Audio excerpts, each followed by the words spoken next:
सफलता के लिए दर्द सहना सीखो।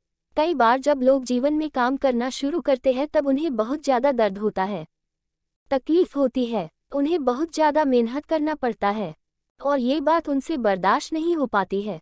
उनका शरीर जवाब दे देता है और वो उस काम को छोड़कर किसी और तरकीब से सफल होने का प्रयास करते रहते हैं। लेकिन याद रखिएगा, इस प्रकार से कोई भी व्यक्ति जीवन में सफल नहीं हो पाता है। सफलता का मार्ग मेहनत, दर्द और तकलीफ से होकर गुजरेगा और यह आपको सहना ही पड़ेगा। तो इसके लिए आप हमेशा तैयार रहिए।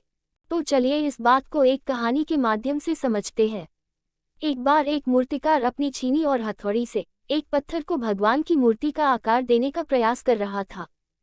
जैसे ही वह छेनी पर अपना हथौड़ा चलाता, वह पत्थर चिल्लाने लगता और कहने लगता कि ये क्या कर रहे हो, मुझे इतना मार क्यों रहे हो, मुझे बहुत दुख हो रहा है, तकलीफ हो रही है, पीड़ा हो रही है, मुझे अपने हाल पर छोड़ दो और यहाँ से चले जाओ।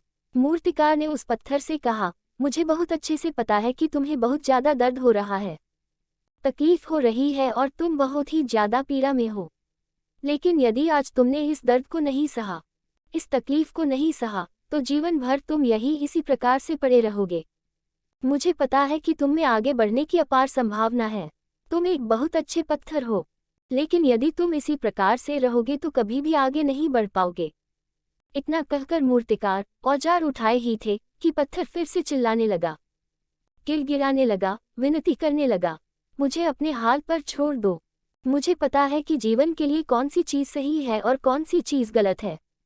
मुझे बहुत ज़्यादा दर्द हो रहा है, अब मैं इस तकलीफ को बहुत ज़्यादा नहीं सह सकता।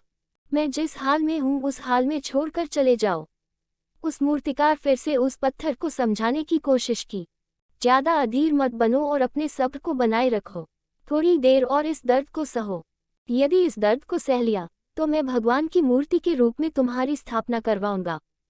फिर दूर दूर से लोग तुम्हारी पूजा करने आएंगे, पंडित और लोग तुम्हारी सेवा करेंगे। लेकिन पत्थर ने उस मूर्तिकार की एक भी बात नहीं मानी। वह चिल्लाता रहा और अपनी बात पर अड़ा रहा। मूर्तिकार ने उस पत्थर को समझाने की बहुत कोशिश की, लेकिन वो पत्थर नहीं माना। अब मूर्तिकार भी थक चुका था और वो उस पत्थर को छोड़कर आगे बढ़ गया। थोड़ी ही दूर जाकर देखा कि एक और बहुत ही अच्छा पत्थर पड़ा हुआ है। उसने छेनी और हथौड़ी उठाई और उस पत्थर को मूर्ति बनाने के लिए तैयार हो गया। मूर्तिकार ने छेनी और हथौड़ी का वार दूसरे पत्थर पर जारी रखा। दूसरे पत्थर को भी दर्द हुआ, तकलीफ उसे भी हुई, लेकिन उस पत्थर ने बर्दाश्त कर लिया और देखते ही देखते थोड़ी समय के बाद उस पत्थर ने भगवान की मूर्ति का रूप धारण कर लिया। थोड़ी दिन बाद उस मूर्ति की एक मंदिर में स्थापना हो गई। धीरे धीरे करके लोग वहां पूजा पाठ करने आने लगे। लोगों की मन्नतें वहां से पूरी होने लगी और वह मंदिर बहुत ही ज्यादा प्रसिद्ध हो गया। अब धीरे धीरे करके दूर के गांव से लोग वहां पूजा पाठ करने आने लगे। फिर एक दिन और उस पत्थर को उसी मंदिर में लाया गया, उसे एक कोने में रख दिया गया। अब लोग आते और उस पर नारियल फोड़ते।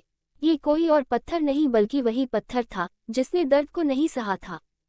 अब वो पत्थर मन ही मन बहुत ज्यादा पछता रहा था, दुखी हो रहा था और अपने आप से कह रहा था कि काश मैंने उस दिन उस दर्द को, उस तकलीफ को सह लिया होता, तो आज लोग मेरी भी पूजा करते। इसलिए आप भी अपने जीवन में हमेशा याद रखिएगा, जब भी आप अपने करियर की शुरुआत में किसी काम को कर रहे हो, पढ़ाई कर रहे हो या कोई भी काम कर रहे हो और उसमें आपको दर्द हो रहा है, तकलीफ हो रही है, ज़्यादा मेहनत करना पड़ रहा है, तो आप रुकिएगा मत, किसी और रास्ते की शुरुआत मत करिएगा, क्योंकि कोई और रास्ता आपको सफलता नहीं दे सकता है।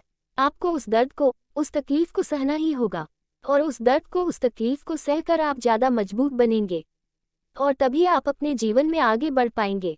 जीवन में हमेशा याद रखिएगा कि आपको पहले पत्थर की तरह नहीं बल्कि दूसरे पत्थर की तरह बनना है।